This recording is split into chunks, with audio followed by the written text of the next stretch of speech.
It's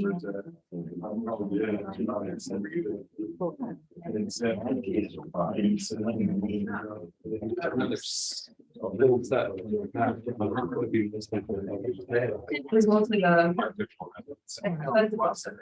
yes, that's more what. Do you want me to get the other? No, I'll go. I just wanted to say that. But we touched this around, right? That's specifically like what I not file with math. If we don't have a lot, yeah, very good. I like the plot. That is. We've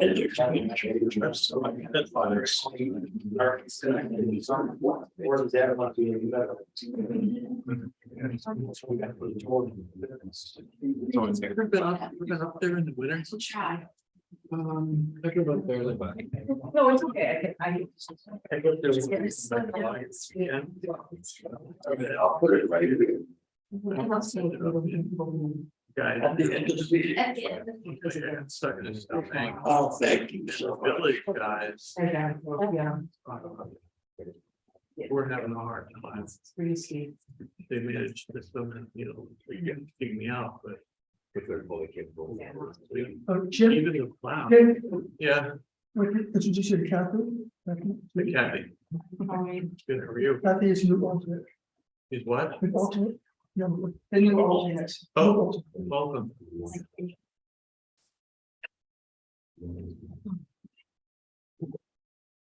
Didn't you? Yeah. That's great.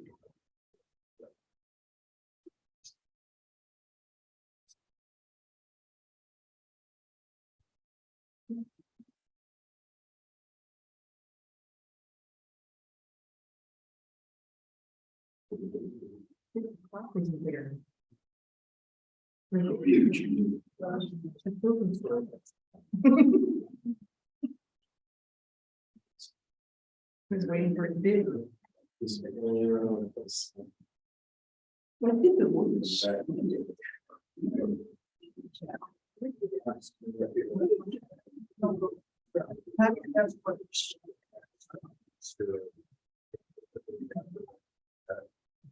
That's what.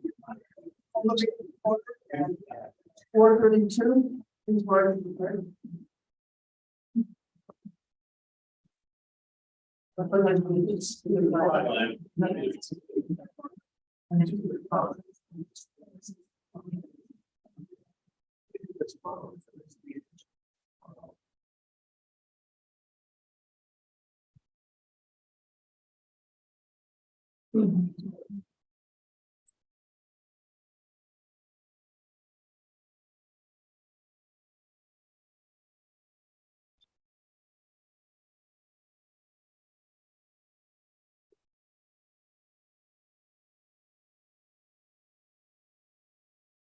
There's one agenda item.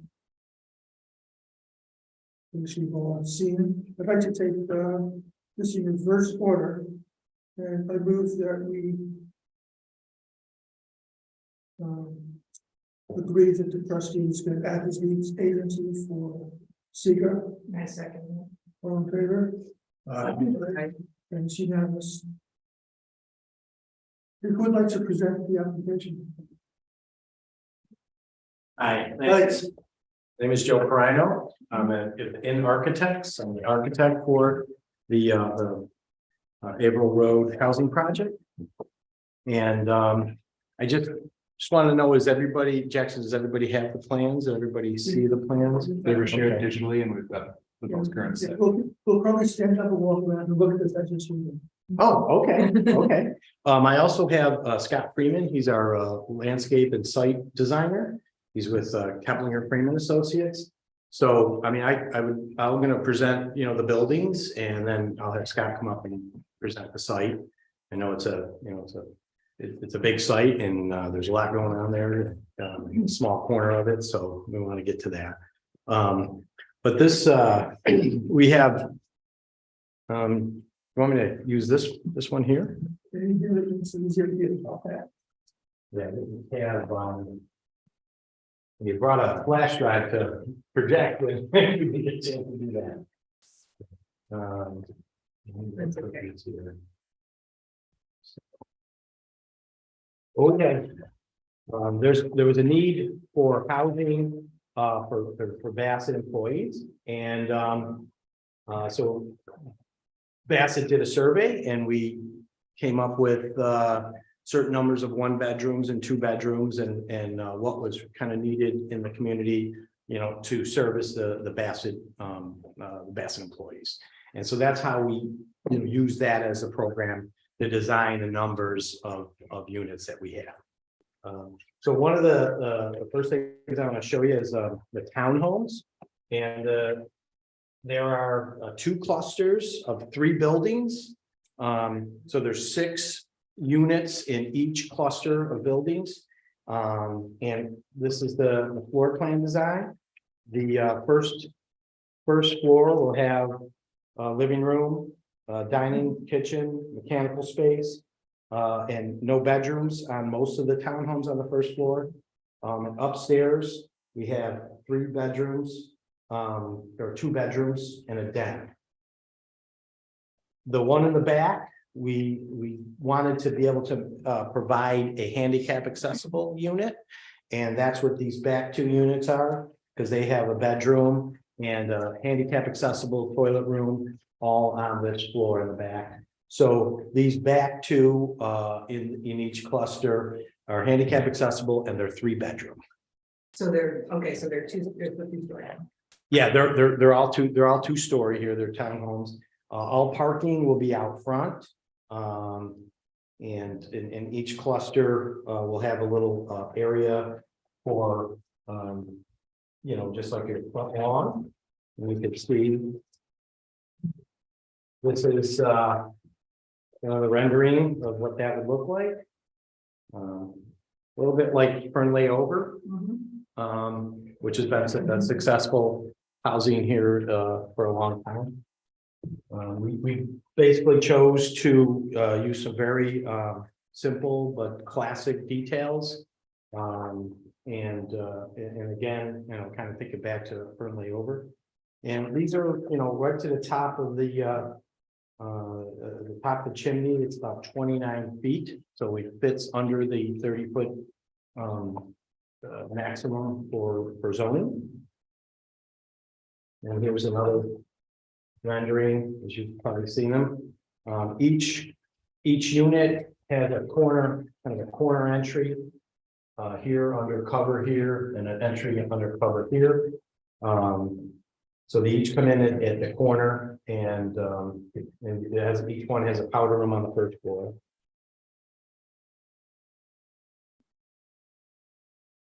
There's more renderings. Any questions? I do have a question. The handicapped accessible with universal design, they are the farthest from the parking space. Yep. Which might be more difficult in snow and inclement weather if you have a wheelchair or a walker. Is there a reason they wouldn't be moved to one of the sites that's closer to the Yeah, so parking space? the reason was of the site, like the site is sloped, and it's sloped from back to front. And so up here will be at grade, but as you can see, there's steps on the first ones. So these are higher than the grade is. We want to make them all in the same plane. I can't see the steps on here, but that's okay. Yeah, it's basically because of where we put it. This is not a flat site. It's very, you know, very hilly. Yeah. When we located this, we had to go through and do a site analysis to figure out where the buildable land was, because it was very steep. And, building on a hill is much more expensive, much more difficult. So we chose the land that's the flattest we could find up there, but there's still some slope. So that's the reason. And yes, I understand that it is going to be a little bit longer of a walk. Now we do have the design on the other side of the road, because if you look at the site plan, we put one on one side of the road And while you're talking, I'll just get the plan yeah, ready. so, and one on the other side of the road. So thinking about in that terms, we may have to tweak that, maybe make that front one be the apartment, but we'd have to change that design instead of, because in the back, we're able to bump it out and kind of Right, hide yeah, that yes, I get architecture. the rationale, but that struck me as somebody who's gonna. In a wheelchair, they're gonna have to drive, walk the long way. Yeah, no, that is noted, yes, but the reason was because of the site. And yeah, so here's the site plan for the first townhome unit. And you can see that it's higher here than it is here. And then here, we're gonna make this as flat as we can. And then it is gonna go down into a retention basin, because we need to store stormwater.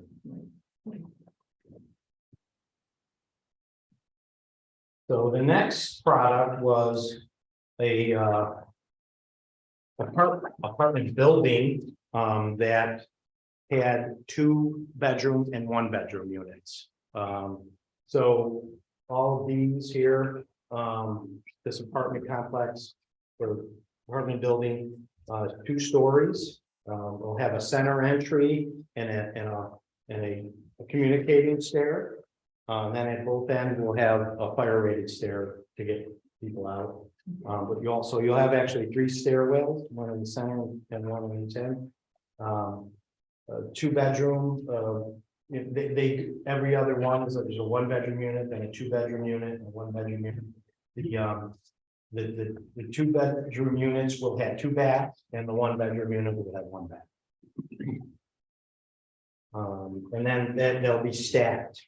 So there'll be some community rooms, a fitness area, mail room. Right now, everything is all boxes coming in, so we need a place to put packages and things. And then some sitting areas down there. We're looking at mechanical.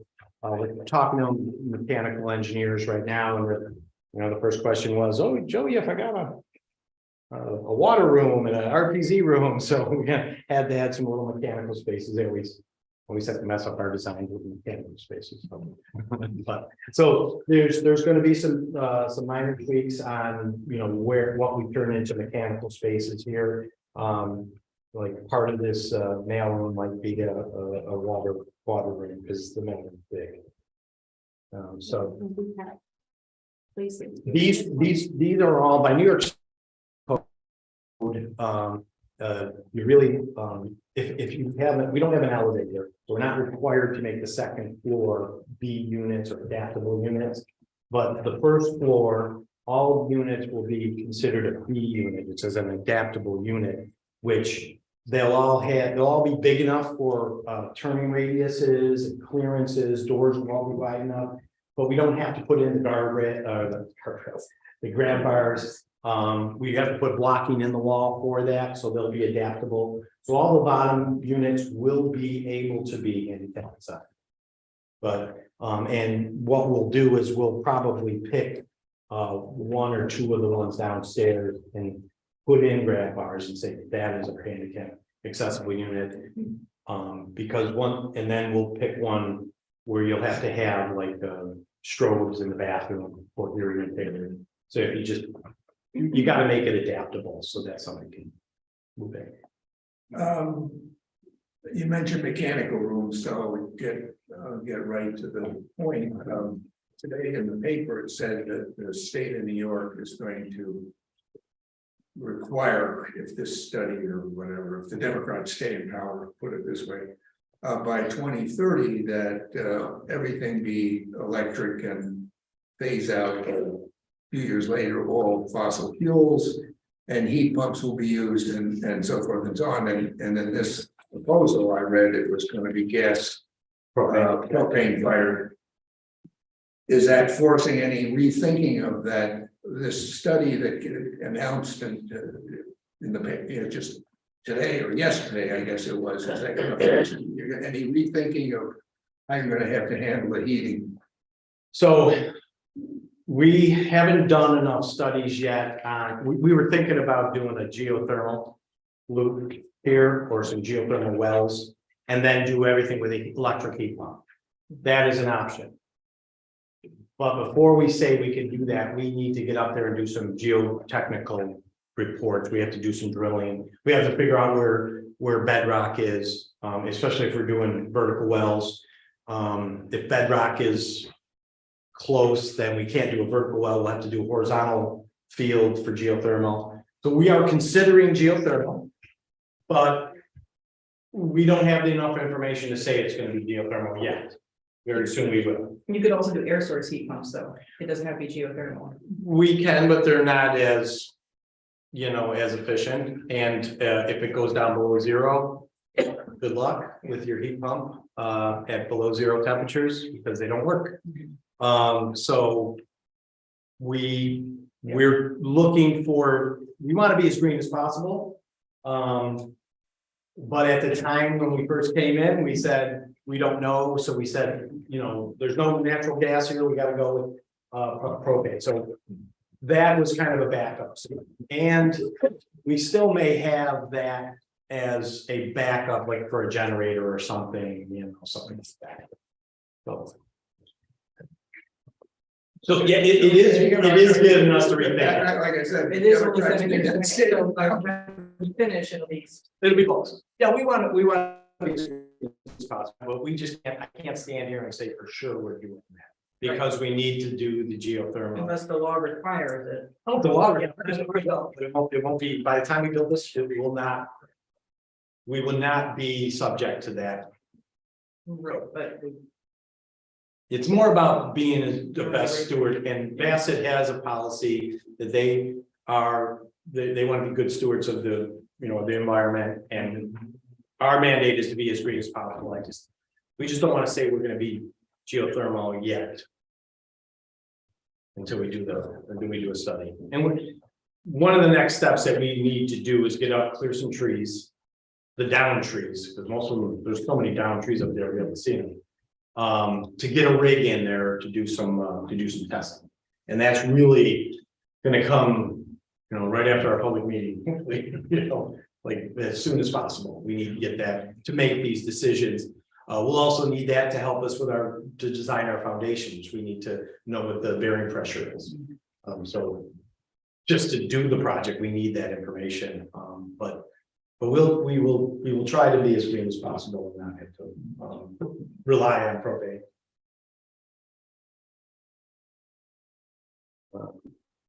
So here's the and we kind of broke up the design of the apartment building. It's a long roof. We broke it up with chimneys, which will be, where our vents come up, and all our vents through the roof will be there, so we don't have to go through our shingle roof.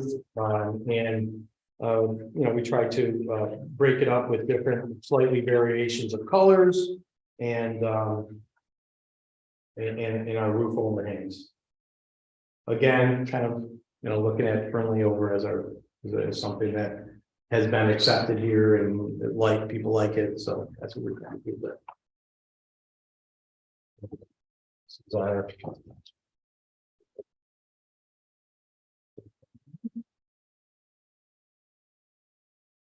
We actually do have a rendering from the road. Yeah, let me get to that. So there's the entrance.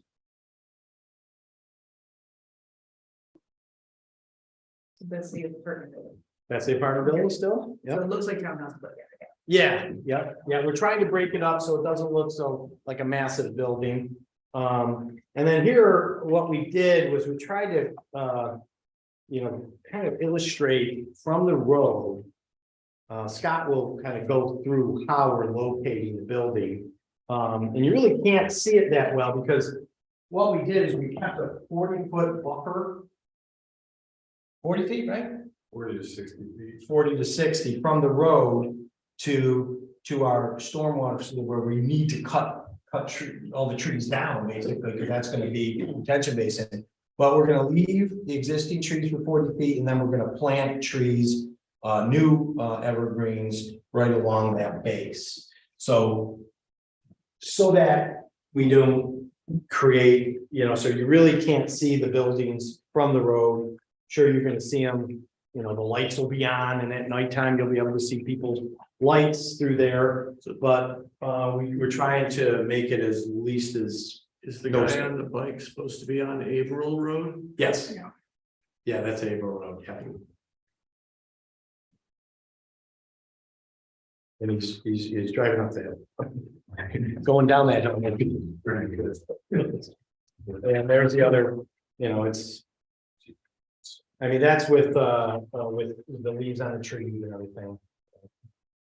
Is there any other questions? I'll let Scott kind of go through the site, because the site is, the buildings, we tried to make them as simple as possible. The site's a little complicated because of utilities and lack of utilities that are up there. So we, I don't want to be trouble. Go ahead, Scott. I'm gonna squeeze in here, if you don't mind. It's like I was saying, there's a lot of topography on the site, so this is a portion of the 50+ acres site that we're looking at. We have the whole thing shot with topo. We got 1485 here and 1650 there, several hundred feet of grade change there. So the dark red is the steeper. exactly. So what we did was exactly as was said. We looked for development zones, and there's one ideally right next to Averill Road, which is relatively flat. Then there's one about halfway up the hill over here. And then, of course, there's the mountaintop. So in terms of community impact, we decided that, we have the best lower impact of the site going down low. So that's how we came up with this portion of the site. And then the next thing you think about is, okay, how do you get there? And early on, we talked about having a loop road and multiple entrances, maybe having apartment entrance here and townhomes there. And as we spoke with Kendra and the design team, and Matt and Joe and I, so let's make this low impact as low impact as possible. So the entry to the apartments is going to come, as soon as you come up Averill Road, it's one shared road that comes in. And then there'll be a fire access road, which we're working with the fire department. We just submitted drawings to the new fire chief this week. So he's reviewing those, and we're going to talk about numbers of fire hydrants and water and that whole system. That's point one. And then point two, there's a water, the gate that's at the end of the street. We're going to share that entrance point for access to our proposed water tower. Before I go to the proposed plan, I just want to show you kind of where we started. With Joe's point, we were talking about, we have the road coming in the site and it comes to a dead end, and we had all of the buildings facing the road, which is traditionally what's done. But we thought about that. Okay, everybody comes in here and then they pull into a parking space, and all those lights are, as many evergreens as we put there and buffer we have there. That would be a big impact on these properties. So what we did was we flipped the buildings on one side of the road. So now when people come into the parking lot, the headlights will be aimed at the building. And just as a point of reference, I don't know the exact dimension, but I believe your local code asks for a 50-foot front yard setback for buildings. Our building is well over 100 feet back from the road. It's over. So we're not. A lot of times developers come in and you're like, okay, let's play by the rules. Let's go right into the line. Well, the line doesn't make sense in this case. So as Joe stated, we're going to try and keep a 40 to 60 foot buffer, and we're working with Bob Zielinski and Kendra to get some arborists up here to clear it. And what we're going to do before we clear it, we're going to do something that actually makes sense. We're going to have our surveyor stake out the areas that are to be preserved. We're going to put orange construction fence up in the preservation zone. This way, when you have your testing guys come up here with their units to test the soils, they're not going to drive all over the place. We're going to give them 3 designated places to enter the site. And the 3 designated places will be one where the proposed entry drive is. What we're going to do there is you're going to have to cut down some trees to get like a 15-20 foot wide area to lay down some rock and maybe a pipe so it doesn't get muddy. And when people are doing testing here, they can put their rigs in. They're going to have a couple of employees. They'll give them a place to park, because we know Averill Road has a limited shoulder. We don't want to make a muddy mess on the side of the road and track soil all over the place. And You know, I'm a nice guy, but the other reason I'm doing that is because it's the law. New York State DEC requires that you have a clear place to park your cars and not track mud all over the road. So that's the first step before any construction happens. You need to provide proper egress to the site and have a stone laydown area. So those are those three areas coming into the site. And as Joe said, we're coming in. The parking will be in the front of the first set of townhomes will be on your right. You'll have parking there. We'll have the accessible parking spaces right in the middle so they can access their units.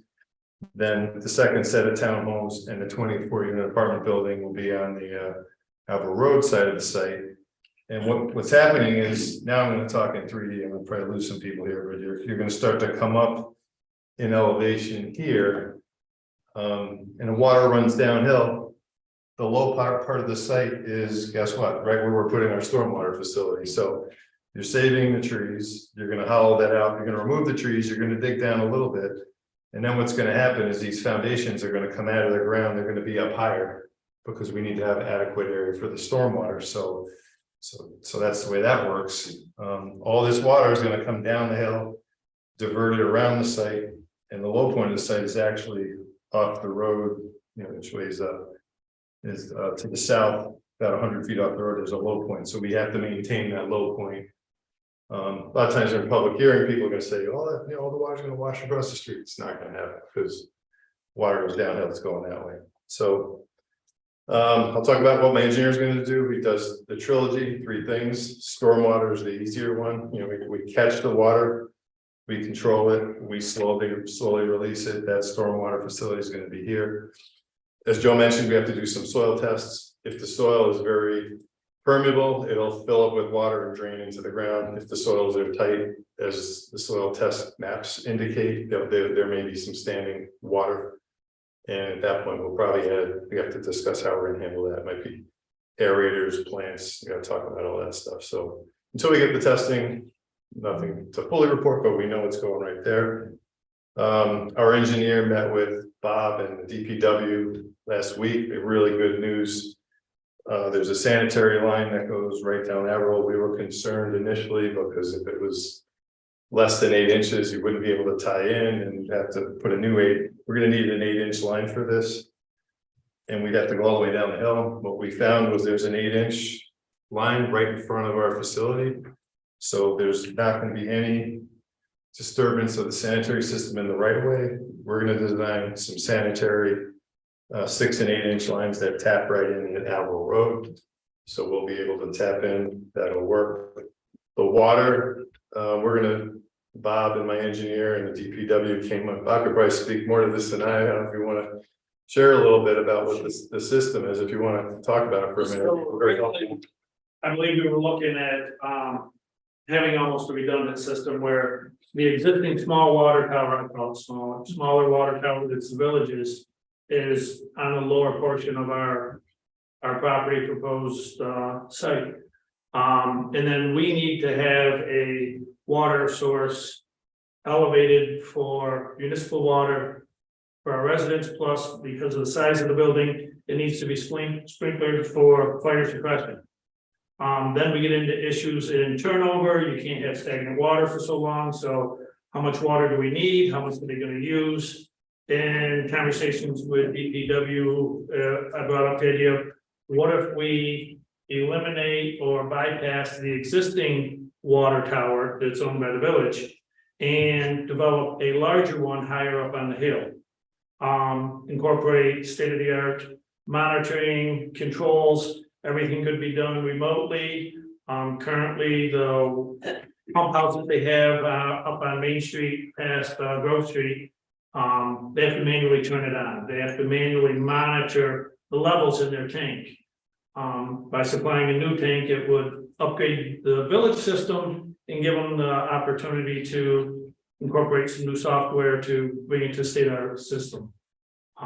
We've talked of easements and basically turning this over to the village, tying it into their system, and that would supply the village with a larger source of water in the event of any kind of problems or anything. That's just nice to have a backup kind of system. Village Water liked the idea, DPW liked it. You know, we'll see where it goes. Our engineer, Engineer thought it was great Yep. because the existing system, we'd have to upgrade the existing pumps that are currently in the pump house just past Grove Street. We need a second pump house set in our corner to get the water up to the tank. If we eliminate the existing tank or bypass it, we can just do all that at the lower pump house by increasing their capacities and volume flows. And it's almost a wash as far as price goes from what we're seeing. And it's a huge benefit for the village. yeah, everybody from the water tank, this road down would have. Everybody from that, yeah, it would basically, it'd be a back way of feeding the whole, that whole side of the village. And from an engineering perspective, it's actually very. Easier to design, easier to maintain. It's also very effective for chlorination, because the more taps, the more use you have, the more turnover you have. Exactly. There's concern sometimes when you have a dead end run freezing, because if it's not used enough, you could have that problem. Here with the tie-ins and misuse, it's a good design. So there's a lot of work that needs to be done on that, but. It's ready to go. For some significant upgrades to the village water system. So it gets, we covered heating and cooling and covered stormwater, sanitary's there, water's gonna take some work to do, and as Bob mentioned, this access drive, 12-foot wide access drive to the top water tank would have an easement. We'd have to work that out with the project, which would be part of the village. There might be some stormwater and some other utility easements we have to work out as well. In the event of an emergency, fire truck would come in, and there's a turnaround at the end that they could, if it was a minor emergency, they can come in and come out. If they needed if they needed the northern access, there's a gate that we're gonna work out, whether it's a key fob or just a lock, and they can come right in. But a trash truck or a delivery truck could come in, remove the trash and come out. We have 3 dumpster enclosures, one for each, one for the apartment, one for each set of townhomes. That would be fenced with gates.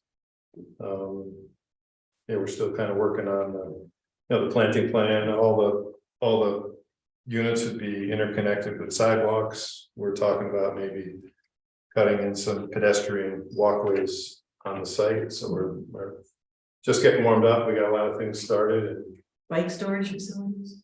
At the bottom. yeah. Okay. You're At the bottom of the hill. gonna have to have a retreat. Electric bike storage facilities and charging. So they work in series, Electric so all system. the bikes are on the bottom of the hill until they go to electric ones. Right. So So who Yes. gets to use the emergency access drive? Garbage trucks? oh, no, only the fire department. The garbage trucks would come in, and trash and recycling and delivery, they would come in the drive. And then if they needed to turn around, there's adequate area to pull in a box truck, a 30-40 footer, and turn it around. And that's something we're gonna work with the fire department on. They give us all their dimensions of their vehicles, and we have a computer program. We take their computer image of their vehicle, and then we show how it works on the pad. So it works. Yeah, the goal is to try to keep all the traffic down Right. before those, so not to have so much traffic go by those houses up there, to keep it at the lowest point, get into our site and stay on our site and then come back out. Yeah, school buses, we'll do, we usually run them for the snowplow, the school bus, and the delivery truck. So And garbage truck. garbage truck, we run them all. They're all in there. 30 or 40, 42, 45 foot range for the most part. And then that's kind of where we are. So yeah, so total of 48 units. 48, I thought 36, so are there Two sets of 12 for the town. Oh, 2 sets of 12, okay. 24 plus Yeah. even better? that's kind of a nutshell. Sweet. I'm not, no, over my hand. Any other questions?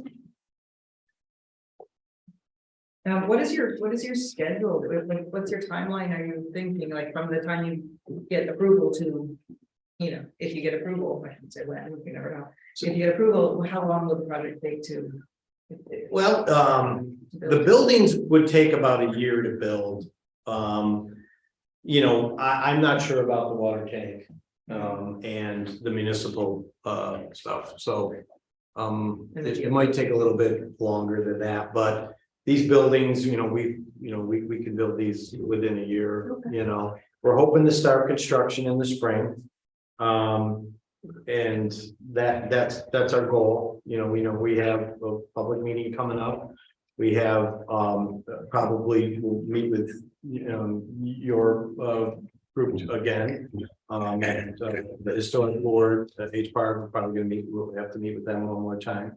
So we're having, when we first started looking at this, we try to set up, each board basically come back, and meet you twice to see these things, but we're just trying to get you guys up to speed on what we're doing and so that you understand it, and if you have any questions at all. Do you have plans yet for lighting? Not yet, no. That's one of the things that we will do as a site plan. We'll provide a lighting plan for put candles throughout the site. We will not be going over off the other site. What we did think about using was some of the light poles similar to what's in the Bassett campus. They look like old cast iron, so we're trying to stick with very colonial, traditional types of fixtures, and not really tall fixtures that would spill light over And the lighting is gonna be on site, we're not doing street lights, we're just lighting the site. Right, and there aren't any streetlights in April. No, No, there's. And we're not trying to add anything. there'll be some building mounted. Yeah, we'll have some building mounted wall packs, on Parking lot. Yeah, we're gonna have to light up the parking lot so that people can see, so there'll probably be, these more colonial street poles that's going up, illuminating that, and then also lights, probably some wall packs on the apartment building, but for these, we're gonna call them wall sconces instead of wall packs. Because they'll be a little bit more decorative. How far is your development, your buildings from the houses to the south of the Quarry Farm plot here? We have a bigger. So in between, I believe there's a cemetery, Yeah, same here. there's the water tank, then there's that small cemetery, and then. There's a road there. Oh, okay, here. So this is, Yeah, you can see it right there. this plan here. Really shows the best. We're gonna, is it a corner of each, or further up? So here's beach here, Okay. and here's the existing water tank, and here's our property. You can see the corner of our building. So there's a plot of land owned by Templeton Foundation as well, no? No, I think it's Leatherstock in our park below. Leatherstocking owns this, Templeton owns this. So that's. Yeah. What's the scale on that? It's like 300 feet, not 200 feet from the. So it's not right up against that. There's a whole nother lot between that and our lot. So this here vacant.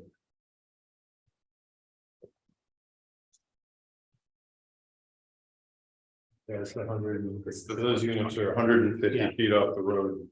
This is 100 feet, so you got. Saying it's off average. How big a parcel is that one? It's 21 acres, 22 acres. That's about 900 feet from the corner, from Beach Street to, is that called Beach? Beach, yeah. Yep. From beach to our corner of our property is about 900.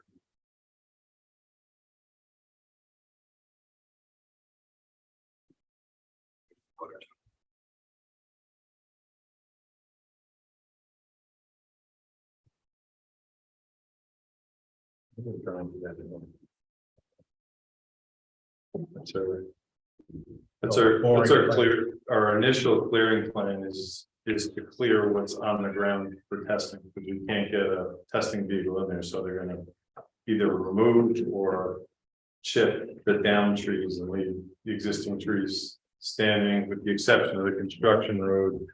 We're gonna have to take a couple of trees down, or several trees down there to have adequate room to put down a lay down area, some gravel and get people off the road. Yeah, so basically between these red lines would be areas that will be cleared. Yeah, all these blue dots you see on here, those are for testing where the building's gonna go. In the hillside, if we're gonna encounter any rock, because then we'd have to change the routing of our water line and our road. And then the lower part to test the water permeability for the stormwater facility. So it's a lot of testing, so we just want to, there's a lot of things that need to happen before they even get out here. Yeah. If we send them out here now, they just call us up and say, we can't do it. We gotta get the site ready. There's, right now, it's a pretty wooded site. Very wooded, yeah. Okay.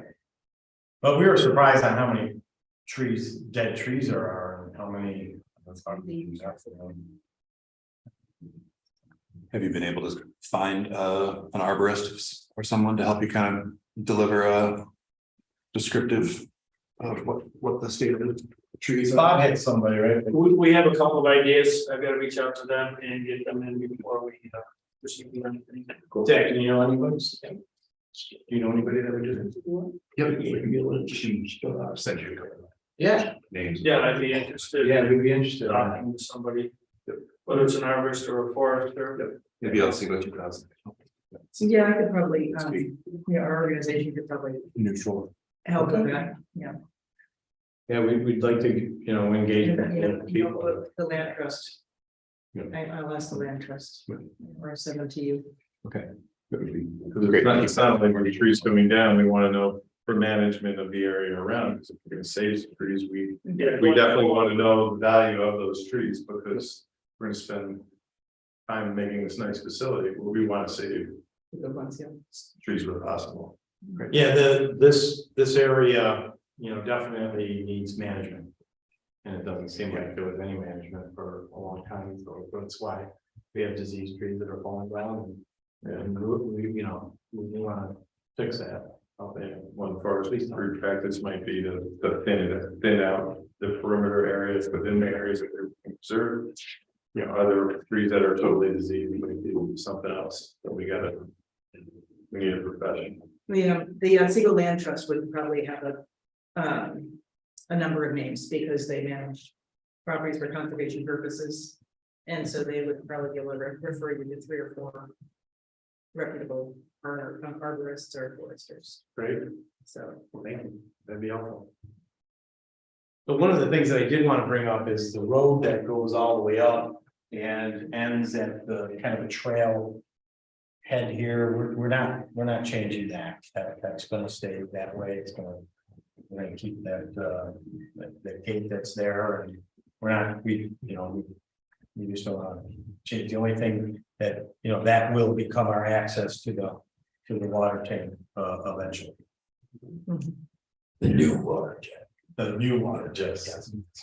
Before the gate to that trail. After the gate. After the gate. Yep, just after. We're just trying to use, not create another. Yeah, the vehicles are, the only vehicles that are allowed to go up there now are the field station, SUNY field station. So how will you control the access? Once, We would keep that gate, okay, because this is only gonna be access, we don't want too many people going up to our water tank. Right. Our municipal water tank. So this will all be dedicated back to the village, and how they, who they give that key to that gate to. It's not us, it'll be back to the village. Is that a leather stocking foundation gate currently? it's the biological field the station. field station Yeah. maintains it, but it's on Leatherstocking property. We don't wanna change that, Richard, video. First of all, I'd like to say that I really am enthusiastic about this project. It's gonna be fantastic for the village to have this additional residential capacity up here.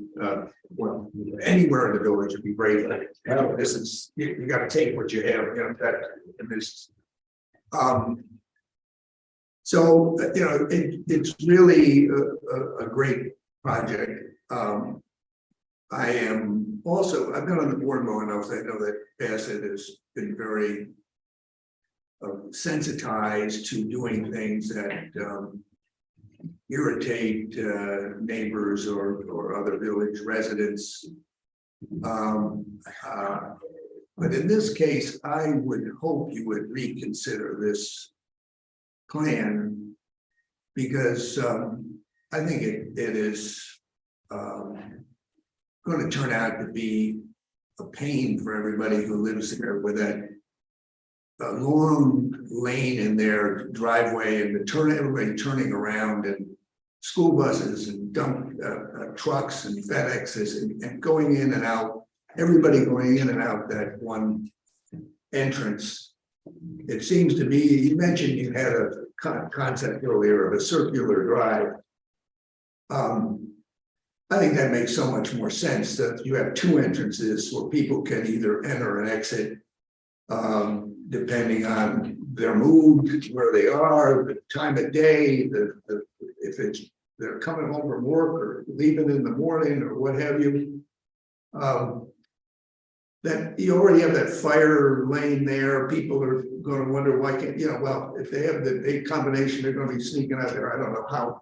If it's really secure, it's going to be not good. If it's just going to be simple. Again, you would have two entrances up here, where really you only need one that could be combined with an entrance here and then and then a gate or something here to block the route up to the water tower. Now you got two entrances of which you're going to have gates on, or locked up or closed off. Dead ends are horrible for villages. I live, you know, and they just inhibit living, and this is what you have here. This all of these apartments and on a dead end road. And what I would hope, you already mentioned that you want to work with the village on the water. I would say that once you input the road in, whatever road it is, and hopefully, in my view, a circular drive, that gets conveyed to the village as a village street, so the village can plow it and maintain it, and police can go through and around, and you get all the village services on that road. This has been done before. This is very usual. You created this a community that's sort of set aside from the village, locked in this like little community, and the people should feel that they're part of the community, not sort of even, all because there are two houses across the street, you know, and it used to be one lot up until a few years ago when we subdivided that lot. I think it's sensitivity to upsetting anybody, and to the detriment of the entire project. That's my view. I think you should reconsider it. Maybe the hearing would provide some additional information. But I don't think it makes your parking and drive entry circular plan, to me, needs to be thought through again. I think everybody will think of it later and regret what you're planning to do. I just want to concur with what Richard was saying. I mean, I live in the village, and school buses go past the house, and they don't go past the house twice in the same 5 minutes. What was the thinking that dictated that you have a cul-de-sac, sort of one long cul-de-sac? You're exactly correct. You hit the nail on the head. We are trying to be sensitive to our neighbors up, up there. We were thinking as opposed to, having a circular drive, having people come in and out and pass the residences up there, that we would just do one in and out. It was purely trying to be sensitive to the neighbors. There's also a third dimension, the grading plan is not totally finished, the reason the access that goes to that walkway that's existing. Is going up this way, when you connect to the fire loop, that's at a lower elevation, so when you connect it can be done. But this road is going up, by the time you get to this elevation, you're going back down the hill this way, when you're going to the water tank, you gotta go up the whole way, so I mean, it could be, anything could happen. I mean, But we're not talking about going to the water. yeah, No, you're talking about combining, you are serious, paving the fire loss, yes, yeah. Was the fire access have to be still, would have to be exclusive for. We do a lot of school design, the challenge becomes who unchains and chains the gates, who stands at the gate and controls it, so you really need. But why do you need a gate, and so? Well, So what you're saying is if we just continue this route and then back there. come back. come back. In the fashion, maybe further out or whatever stretch, you could tie this road into this exit and get rid of this. Again, because people park along, this is right where the parking is. That gate is, this is the old ambulance thing. The gate's there, so people, okay, so it's inside that. Yeah. It's on the other side of So the. we could turn this Water tank roads, you're talking about the water tower roads, gate. inside the gate. Right, I'm talking about the fire lane. Yes. It leads the parking lot. Turn in the fire lane into another access point, yes. Exactly. And That- that that- way, school buses, that- garbage trucks, that could FedEx, work. everybody can do that. I agree. with Yes, that is, I think maybe better planning, but as Kendra said, we were doing it so to be less, intrusive to these two. But I think if you look at how the site would be used practically. You've got the bulk of the housing is on the south side. So it would really just be like if I'm parked on the south side of the parking lot in front of the apartment building, I'm not gonna go north to then go back south. I'm gonna go back out the way. You're gonna go up there. Whereas the folks who are parked maybe. It's gonna split it. So it's gonna be. Yeah. It's 24. Percent, even that's because of the houses. So, 25% would probably be exiting on that north access road. So I think that does make sense. I don't think it would be, we're not talking 55 cars all zooming by at 9 o'clock in the morning.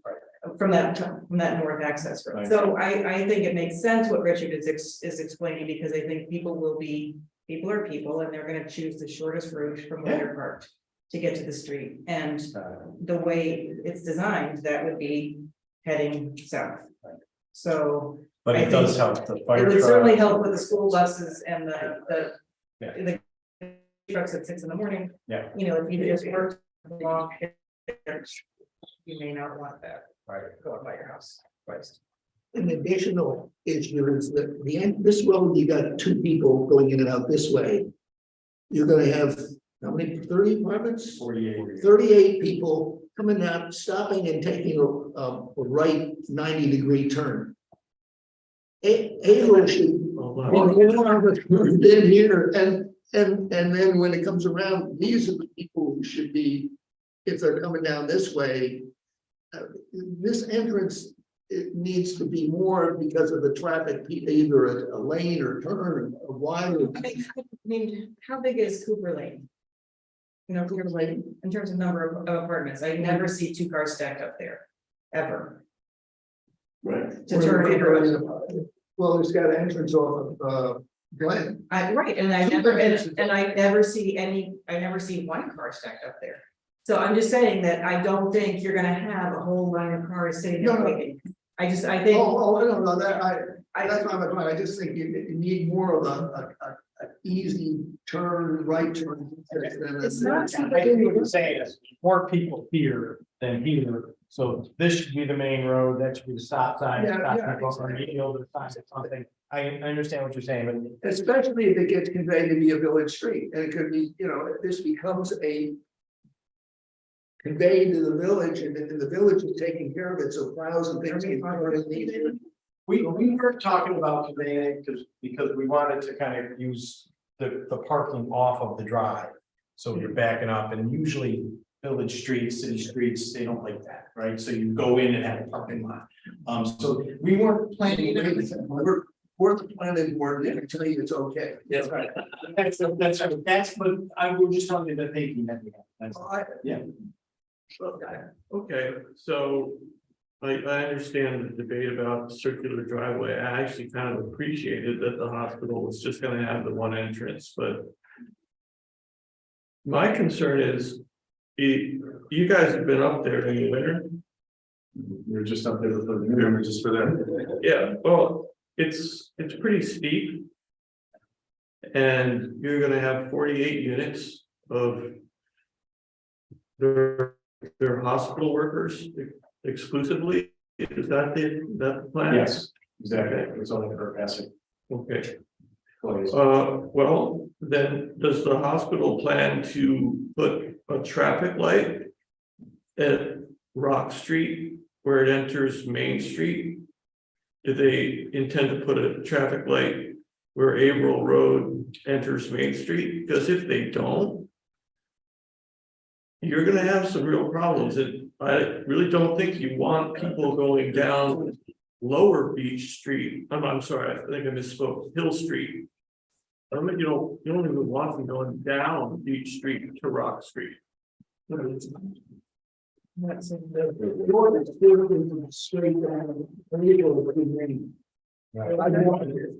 If you go into the Irisville neighborhood, you're adding distance to your, because the angle of the streets. I walked this out just last weekend, and Yeah. everybody's gonna go right down to Main, and that intersection is gonna be, but. Well, okay, Yeah, I don't think I we walk need- up there too, so, you know, Yeah. I actually am pretty familiar with it. And I'm not convinced that they're all gonna go. I mean, is there gonna be some sort of rule that they have to go? No, so what are you gonna do about walking it is one thing. These people aren't walking, they're driving. Nobody's walking to Bassett to work. is there any From plan the- for that? I'm not trying to talk to you. I'm sorry, apologize. Nobody's walking down to Bassett. They're driving. And have you've driven up there, I assume. Yeah, oh, yeah, many times. So how do you feel when you get to that spot there on Main Street? Intersect with Averill? Actually, at April, it's more of it's a very easy turn up. No, but the hill coming on down, April. coming down. Well, there's a. Right now it says, there's a sign at the bottom of Main Street, the top of Main Street where it intersects with Grove. It says no through traffic. Right, Nobody pays attention to that. I've only gone there 15 years, twice up there because of that sign, so. Well, Maybe you're. You mean on 28, this sign here? Yeah, Yeah, no, I've always been, oh, I can't go up there. Yeah. Sign. well, you guys are the exception. So I'm asking you, you know, this is a hospital project that benefits the hospital. And the village, sure. What are you gonna do about those intersections? there's stop signs now. Or yield. Yeah, there's stop signs. Good luck stopping though when it's icy. Right. Well, the stop signs are on Beach, right? They're on Right, Beach, no, I just. Not I coming didn't out. saw yield. Right. Yeah, so I mean, there's, like I said, there's 48 units, even with that many cars, I don't think it raises to the level of a traffic light. Well, I mean, before, based on what my knowledge is on all the projects I do in the city circuits, if traffic is a concern, we can get a traffic consultant. Come up with a trip gen, and they're gonna study peak hours. And peak times are gonna be, you know, before COVID, it was easier. And also here, I understand it's summertime traffic, I can do a traffic report any day this week, it's not a big deal, I got there. You And got to- I think the concern more is the weather with icy roads. It's not just peak traffic, it's Okay, the well, I mean, conditions of the road. that, Yeah. we're talking about multiple, I'm just saying the traffic component. Based on housing neighborhoods we do of this size. Little to minimal impact, in terms relative to the grade of the stop signs and. Is- The difference between a stop sign and a traffic light. As, I mean, I grew up in Watertown, for God's sake, that's not gonna improve, condition of the road. You No, gotta stop either way. So then, okay, so But if that, you were saying that you can't stop, well, you know, I drive up there to walk my dog. And last year, I almost ended up in somebody's living room. And the village truck couldn't even back up to try and pull me out. It gets really dicey. In that, you know, it's nice, take a nice walk in the summer, but in the winter, it's totally different. Totally different. Is that a village, is that a And now- village road? Yeah. Maybe. Yeah, and now you're gonna have Could introduce a guardrails. 48 unit I mean, that's typically done. on development, In terms of. and that's a lot more traffic. And I just, you know, Is it there, makes me wonder. What, you know, how you're gonna handle that, you're gonna extend a sidewalk up there? well, yes, we should. yeah, that should definitely be, but the one question I had is Bassett, considering running their, employee transport bus. We don't know that yet. Okay. You know, obviously, we're gonna have 48 units, they may not be full at, you know, at all times, and everybody's not going to work at the same shift, so we're not gonna have a mass exodus of 48 at the same time. But as far as, you know, the potential of shuttling, we don't know that yet.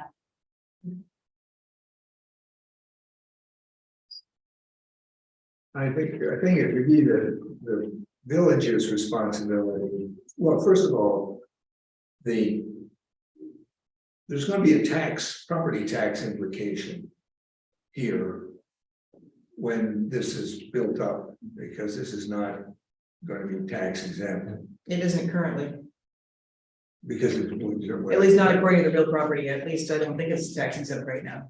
No, but when you put Oh, yeah. building apartments on it, the evaluation's gonna go up. The village can certainly afford to put the sidewalks in from the end of Main up to up to where the entryway is into this particular development. Which I think needs to be done, but I think that's the village's responsibility, or would be the village's responsibility. You know, as if indeed the developer, the Bassett's paying for the water tower and the streets and so forth in there. That become if they become village property, it's a fair trade for, you know, in my view, to put in a sidewalk up there. If I can jump in real quick. That side of, there's two sides of the road, I believe the sanitary is on this side, the water disruption is gonna be on this side, so. Well, the sidewalk has to be on this side, because this is a steep drop off, there's really no room to put a sidewalk, Okay. especially along here, because it like that. And the sidewalk, there's more space for the sidewalk coming up this side of the. And it would then not have to have the crossing to get into the thing, so it comes down here, but this is. So where do you wanna take, the sidewalk? Well, the sidewalk comes up this side, it ends about here. It would have to be brought around, because this is the high point, it goes downhill here. You don't want people crossing the walk, hidden by cars coming this way or the other way. This is the high point, so Yeah, there's a we can't crosswalk make- in here. Looks like it ends here, Yeah. so you wanna cross it at some point. Cross it, probably. Well, there's more space on this side, the fence of the cemetery is right along here. Anyway, I think if people are crossing here, it's less visible, you're gonna turn. You don't. want to- Yeah, crossing on a upward, but so I think the best, I think the best place is to have a crossing in here someplace, because it's the peak of the slope. Visibility, you wanna. And either coming this way or coming that way, they can see people crossing the road. Now, it's a wider spot there, but you know, Yeah, that is the, well, that's how you would cite a driveway, I would cite visibility, you wanna do the same thing for pedestrians. So, I mean, the idea of a sidewalk is a good idea, but, you know, we could provide a sidewalk from our property line. From, yeah, down to here. Here and into Yeah, it, and then that's this village, we can take care of it, and if that's the village, then that would be designed by. You know, So it's right, I agree with that. come right up here. On the shoulder, and then it would come. Come in, Yeah, yeah. And it's just, I just want to make one point, I kind of like your idea, if this was all, if it's private. I like it the way it is now, if it's public and you're gonna redo roads, I could see changing the intersection here. But the reason I like it 90 is because when you leave, there will be a stop sign here and there will be cars coming this way, so. If you put this at an angle, you're not gonna be able to see somebody coming from the other direction. But there's different ways to do it, but that's our thinking anyway. And we could show the sidewalk on our property. You know. And someone from the streets committee, I believe, is here. Where we changed that, there's two things in it. One, that people go, we use that as a thoroughfare. Anyway, despite the prohibition. If the stop sign was instead on 28, like, is that it? No, Main Street. Well, yeah, Main, Main and Averill, right? instead of, and then April. easily say April. something odd. I mean, you got the big answer. If it were on April, that might address two issues. You know, the stop sign was on Main, it's now on April, going down the hill. You got the stop sign there. There's a stop Basically, at that corner, change who stops. sign. Stop sign now, right? Yeah, it's right here. Right here. That's where it is right now. Yeah, it's right there. Yeah, what I'm saying is change who stops. That's all.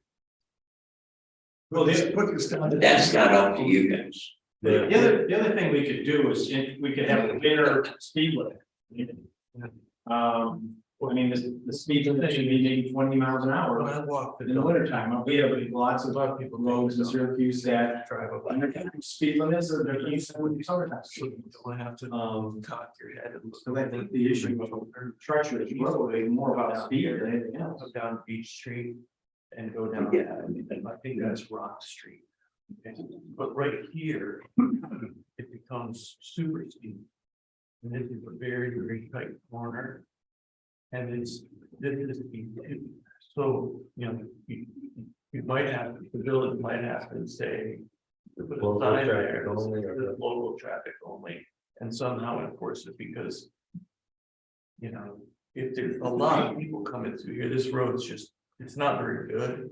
It's super steep, there's no place to put a sidewalk, And it's one lane. and it's one lane, and you can't, if two cars are coming, Is there any way to make that road one way? Because then you could, Yeah, if you came uphill and you couldn't go downhill, then it'd be, do not enter is more local traffic. I mean, I don't follow that sign. Do not enter, I kind of listen to that. That would apply to local traffic too. local traffic only would be a little cheap. Yeah.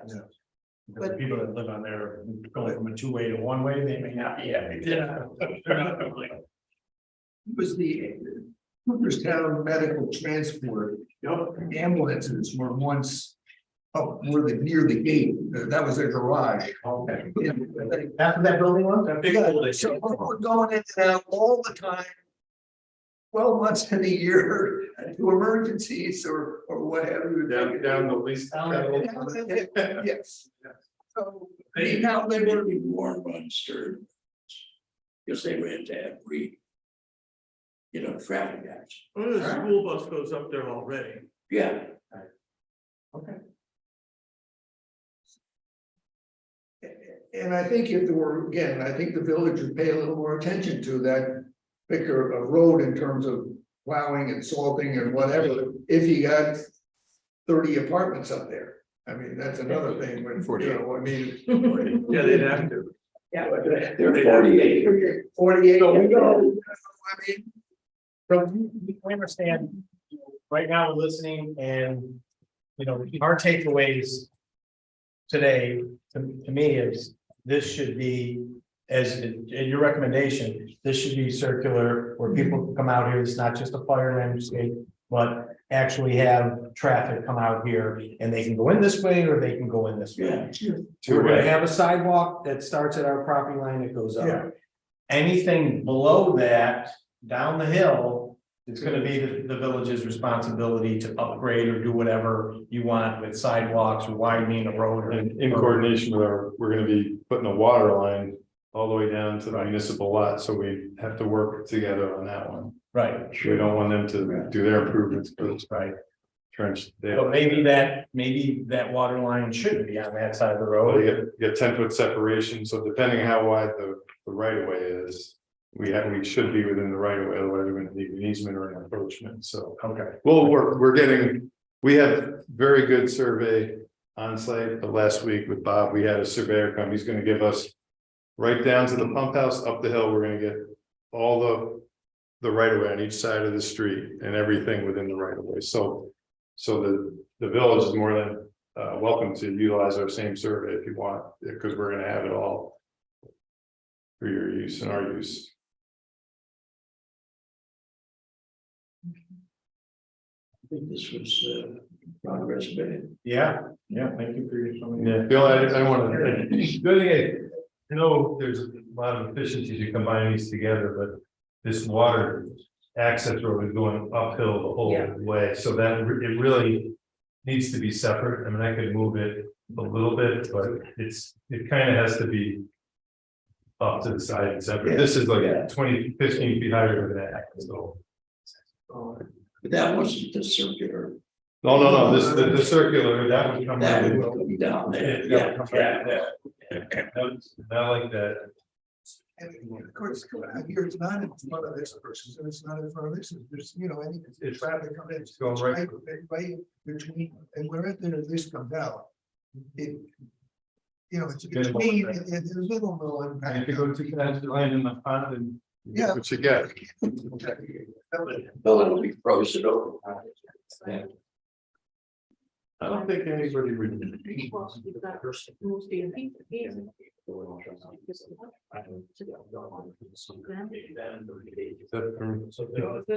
Yeah, well. To continue, if you're gonna open this up to the two entrances, why would you have the sidewalk go all the way up? Because these people, if they wanna.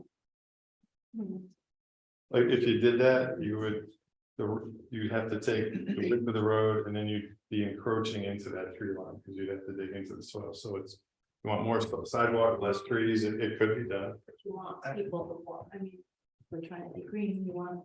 But there are walks inside the property, in front of the buildings, maybe? Yeah, We the point is, the sidewalk comes up the hill and the community sidewalk, then we have the Bassett sidewalk.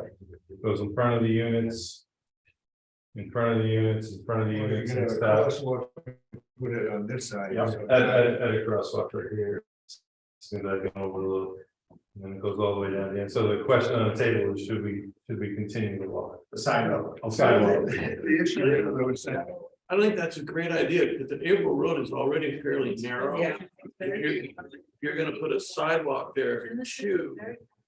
Yeah, but these people say. But I think people will be walking inside their unit, they come out your front door and walk to the right on the side. But not, Stay in your- what happens if the person wants to walk to work or wants to walk into the village, that gives them another option. Right, but they have a pretty landscaped one with this lit nicely, because there isn't street lighting, and that's my biggest pain in the village is the sidewalk. It's dead flat there, people do walk up from the village. And you want to encourage. I don't know, now there's no traffic, you can just walk down the middle of it. It's a big side. Pretty much how it works, yeah.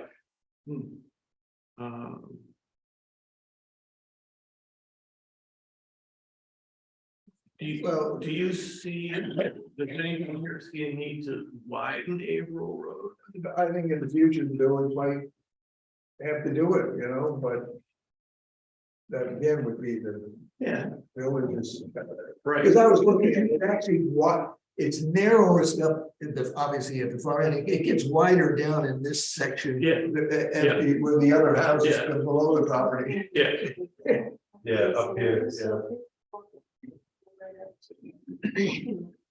Well, this- Those are kind, I mean, if you want to, maybe the sidewalk should at least end at the road and then you can go up the street. Well, that's a good point, because other people may want to go walking up the path up to the pond and into the recreation sort of area.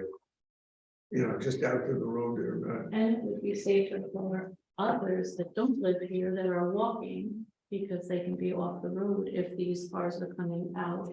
There are gonna be more cars coming in. So it could be a safe, you know, it could be a safe tool to be on a sidewalk and better than to be in the road.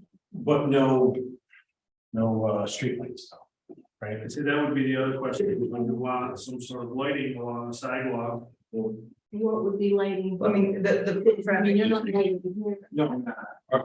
Our lady starts. It's- Yeah. I mean, the foot traffic on the road is generally to get to the hiking path, so it's not really gonna be nighttime foot traffic. On April. Right, that's true. And I know it's only a few people whose houses are affected, but you know, this group has gone to great lengths to keep the lighting down. Yeah. Minimize it, you know, they've gone 100 feet back, and now we're gonna put a sidewalk with lighting. No, yeah. we're not- No lights. Just the sidewalk for people to come up the hill and go to the hiking area. Yeah, but I mean, because the foot traffic really is to get to the trails, which people do in the daytime. Yeah. So that's, the lighting isn't necessary, but I mean, if there really is a lot of foot traffic up and down that hill to go to the hiking trails, then maybe a sidewalk makes sense.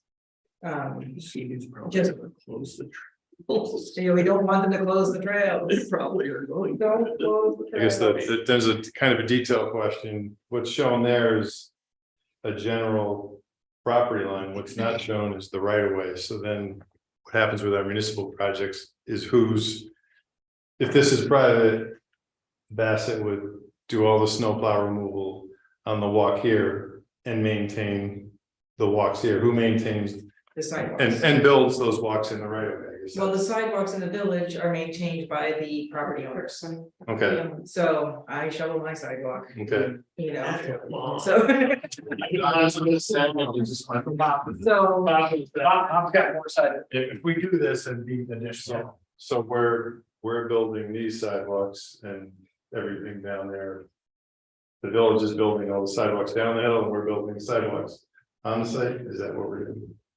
And you're okay with it, whether it's in the right of way or not in the right of way?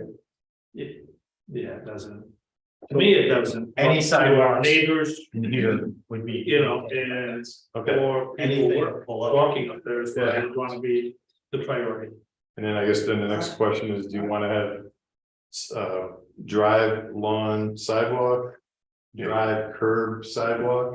You're trading buffer at some point. Yeah, yes. Exchanging buffer for sidewalk. What the village feels it needs to improve, bring Cathedral Road up to the village standards. It's now what it is because it's so little traffic and so few people. But I would expect that within 10 years, there would be more desire to widen it, make it really 2 lanes wide with, you know, for two-way traffic.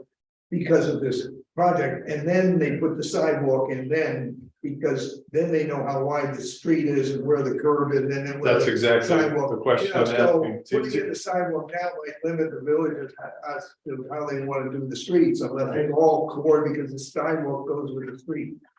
Together, you know. Yeah, that's- Maybe pulling it out just. to Yeah, widen the road. and that, you know. We could design, I guess, we're not gonna solve this tonight, other than, do we want sidewalks there, and the consensus seems like yes. Just to your point, standard practice for the 2-way drive lane is 24 feet. Your road is like mhm. 18, 17, Yeah. 15. And, you know, we experienced it, we went up the hill there, and on the way down, we were on the turn, Joe and I were talking about, there's no center line, but. We're not. Just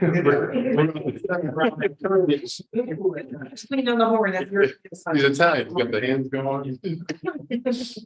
So, you know, we are, we're here to get your recommendations to the board of trustees.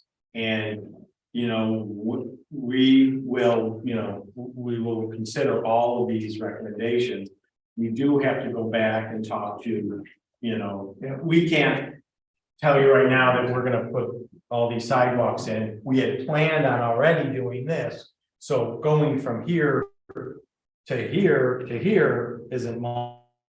This is quite a bit more. So we're, you know, I just can't say right now for sure, we're gonna do that, but you guys need to.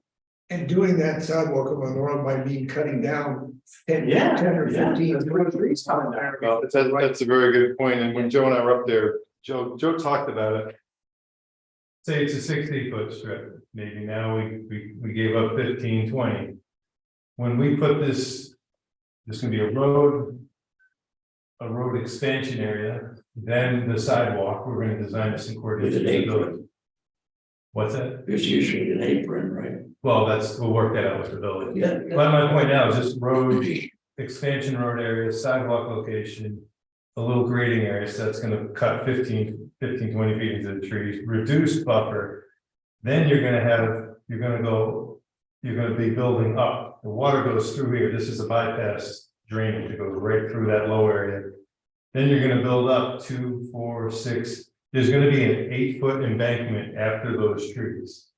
And then it's gonna be 8-foot level and 8 foot down. Up to your point, people that, if I'm walking a dog and this is mowed, I'm gonna walk down this sidewalk and I'm gonna walk right through the middle of this site. I mean, I get this sidewalk goes up the hill, but there's other walking opportunities on site. And then when you go up 8 feet, then you're gonna go down 8 feet to the bottom of the basin. So what Joe is saying, it's on our planting plans, we're gonna put basically Christmas trees here. So though, when you put those in, we're not getting 40 footers. We're gonna be putting in 6 footers, 4 to 8 footers. And right now, you're looking through the trunks of trees, so you're getting a filtered view. So 40 foot of vertical branches, you're gonna see through that, but on that embankment, we're gonna plan a run of evergreens, and in year 1 and 2 and 3, it's gonna be okay, but in years 6, 7, and 8, the one person that lives there, or 2 or 3 people, it's gonna be green. Yeah, it's gonna be nice. Yeah. Because we're not 50 feet off the road. We're actually a little between about 120, 125, so we more than, you know, our presentation to the public. You know, we're pulling this away from the right of way, and we're providing community benefit as directed by the board. I like it. We just got to talk to, you know, what can we final decide on. And what the board of trustees is gonna tell us, okay, you need to do this. That's, you know, we need to get that direction. And we wanna have all of these little tweaks ready for that public meeting that's on January 4th. Because I got a feeling this place is gonna be full.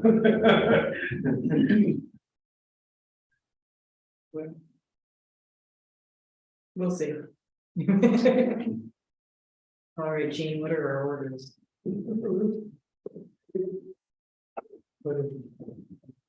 Thank you, guys. You think of the list.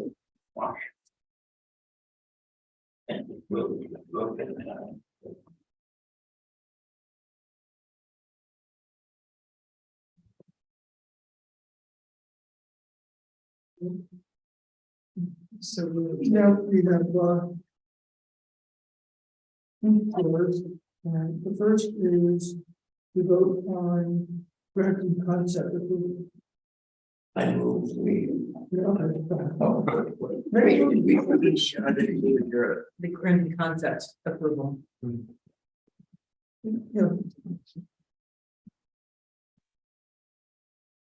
In essence, the preliminary review, we're granting concept approval, we're saying, we like the idea. We're not married to the plan. But, you know, we like the idea, and I think this is good. Yeah. In terms of its scale and purpose and, Yes. use and so forth, yeah. I move that we approve the concept of, what's the name of it again? The Avon Road development. April Road development. Capacity. I second that. All in favor? Opposed? Opposed?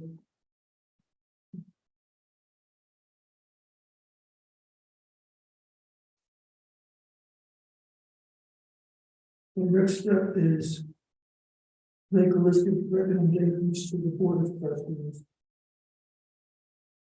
Or of, well, first is whether they should approve the plan. as, Or the as, concept, grants. Especially use permit. Not. Not the site plan. But just grant it's going to use permit and what's any conditions. Each trustee should attach to that. I think a foot and vehicular traffic study would be useful. To include pedestrian traffic, and I don't know how you do that in winter. Without super slowing down the process, but some consideration of pedestrian traffic, given the issues that were raised here. I think that's an important thing to consider because the village does, or residents do use those trails up there.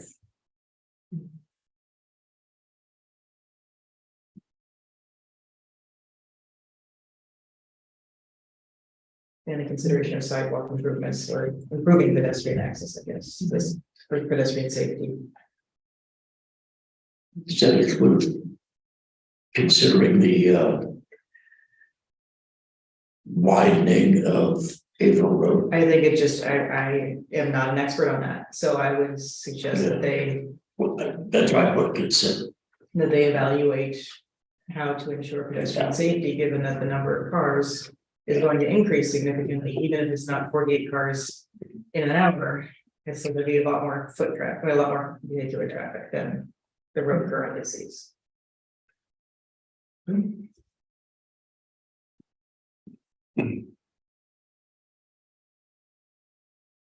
Do you think the village should have an independent arborist review the plan?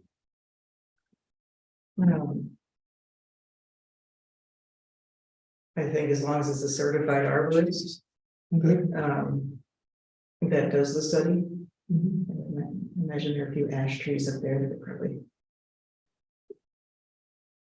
Getting a little bit more problem, but.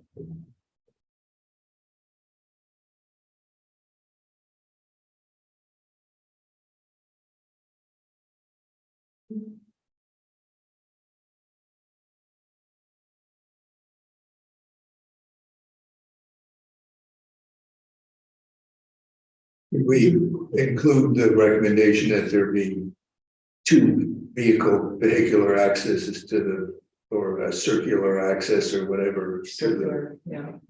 To the development.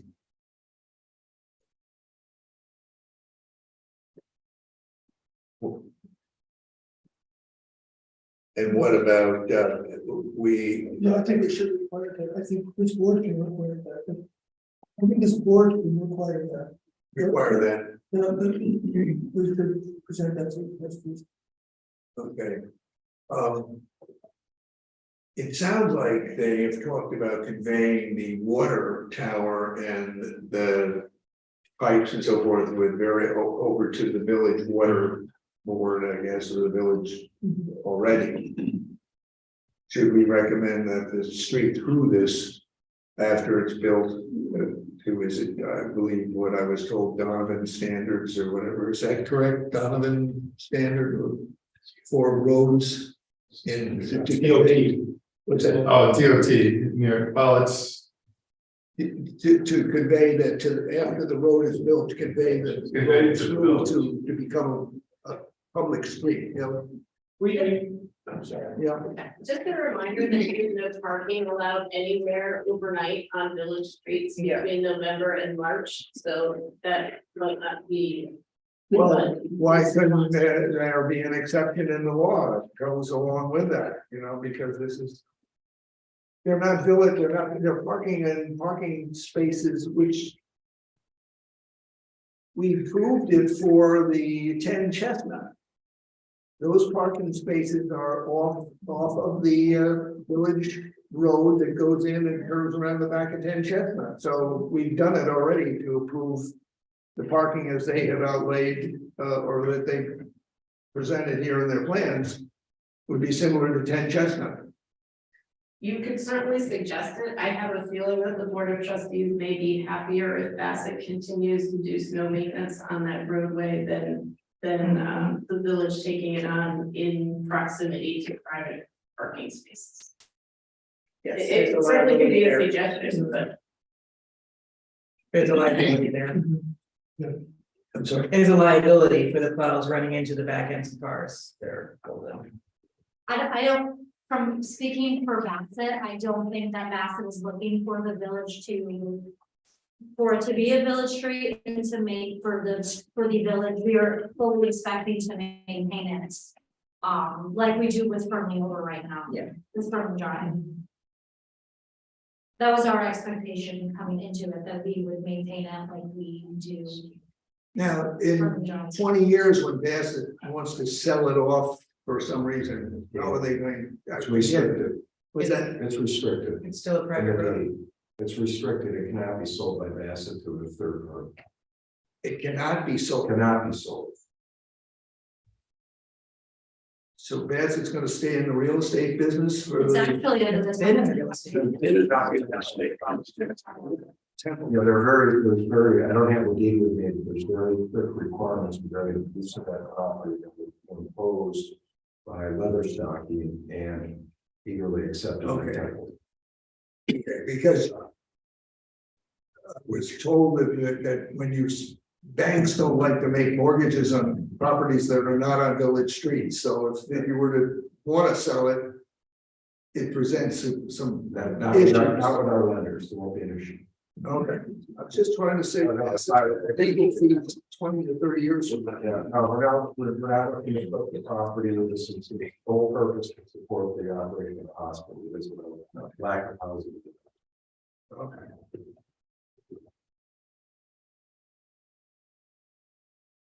Well, as long as it's.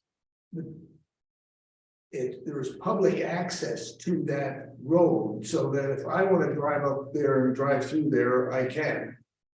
Or any village citizen. if you want to visit. Well, I wouldn't walk through just for different scenery or something, just to, you know. I don't like private neighborhoods, that's my problem, I really think that. Richard, these are all over, urban areas. I lived in a condo development that had the same concept, but yes, you could still drive through. But, they were still private roads that were maintained by. Okay. So it's the same idea, but it wasn't gated. This is. Yeah, it's not going to be a gated community, same as Fernley, Right, anybody well- can drive up around, you can walk around Fernley, yep. What's that? You can walk around Fernley. I didn't know that for about 6 years when I lived here, because it looked like, oh, this has got, But there are no gates. You There's know, no sign saying keep off. Or keep out. well, I had to be invited, somebody. You know, what's in there, Oh, well, Last week we opened Leatherstocking Street for. Thanks, David. I'm sorry I missed it. What's in here? You are more than welcome to walk through it. It's completed. You'll see there. Thank you. Yeah, I cut through Cooper Park all the time, So what else are we? I digress.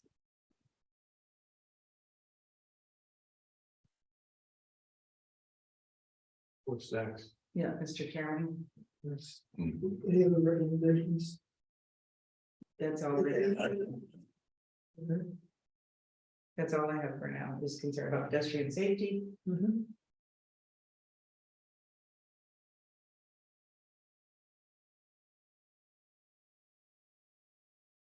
One thing I wanna make sure of is that the lighting doesn't spill over, but we can take care of that. I think that's covered in our zoning laws. So I don't think that's, it needs to be specified that it's dark sky lighting in our zoning law. Okay. What, I'm just saying, what's covered in your, Dark sky lighting, oh, lighting? dark sky, so specific, so it's not. Yeah, direct up. So I'm not concerned about that. Particularly looking at their other properties and what they've already described.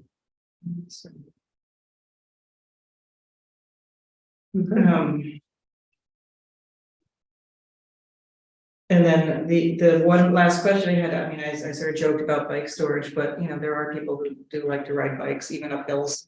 And so is there any plan for storage of recreational equipment like that?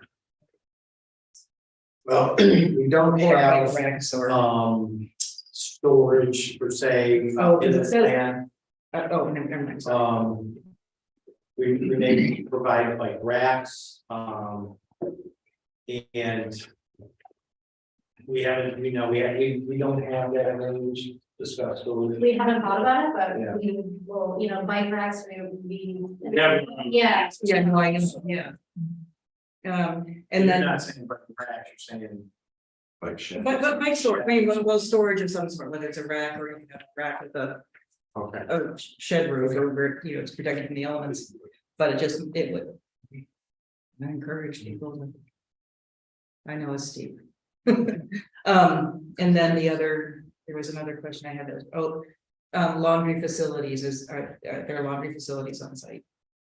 Each unit will have a laundry closet for a stackable unit. Okay, That's what's planned right now. that's good. For the record, I voted against it. Great plan, great presentation, wrong place.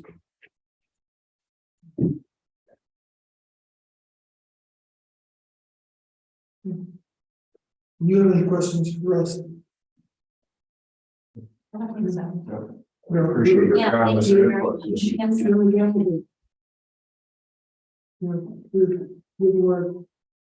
Yeah, consult with us on that, maybe call a special meeting. If not, we open that. But Mr. Chairman, we have to come back before this debate. If the special use permit is granted. I'm just saying, if you were to come back to us, you know, sooner than what's better. Appreciate that. Yeah, thank you. Ask Jackson and look like that. You don't have any ideas or questions or comments, and I can forward it to you. Okay, great. Thank you.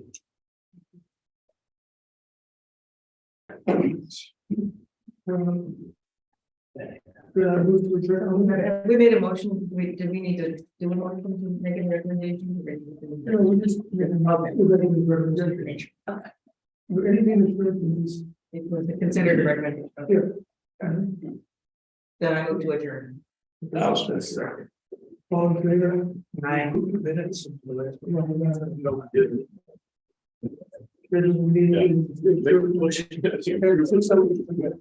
Do we need to approve minutes of the previous, do we unadjourn We don't have minutes. We don't have. from the previous? We do? We did. Yeah, we have to this. Oh, we only have to be now. Happy holidays. Yeah. Thank you. Oh, thank you very much. Thank you, thank you. We were sent the email to the minutes. And Marcia printed it not as well, correct? We're getting approved like the next meeting, right? I started them. Yeah, I guess I usually expect that right prior to coming here.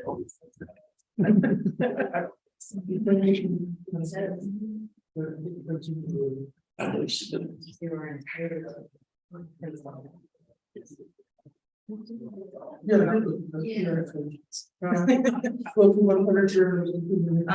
move that we adjourn. Does anybody work there? He was at the minute. Yes. Yeah. Yeah. Anybody have any suggestion change? No, Thought they were great. I move we accept the minutes as published, Presented. presented. I second. All in favor? All right, now I move that we adjourn. Thanks. No, oh, yeah. That we adjourn once again. Okay, we're third, 6:20. All right. Thank you. Christmas, I was saying, Yeah, in the future, I'm glad we print these out, but as I thought, go into the recycling. So. have to print them out, I read them. Yeah. We forgot to approve. I don't know, it's open, we weren't reading it, it's in May. It's actually, It is. 24 and 12, so it's 30. Right, I'm sorry. I'm wondering, I'm like. It has to be 48. So now you're putting in one more, a couple more buildings, okay? Oh. Okay.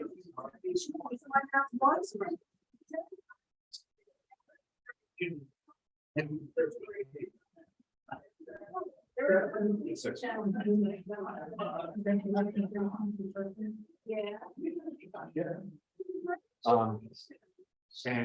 I'll work with Marcia to make sure that we Yeah. have the details that we recommend, which all correct. I've got pedestrian traffic study, site study by the arborist, requirement for circular divide, and suggestion of bulk storage. Do we want to do Is getting people out of their homes, and yes, it's. But recreational.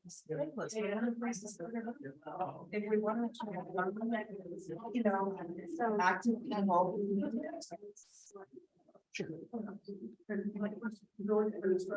Yeah, absolutely. And we always do. Tomorrow. Thank you. I'll be in again this week. You will? All right.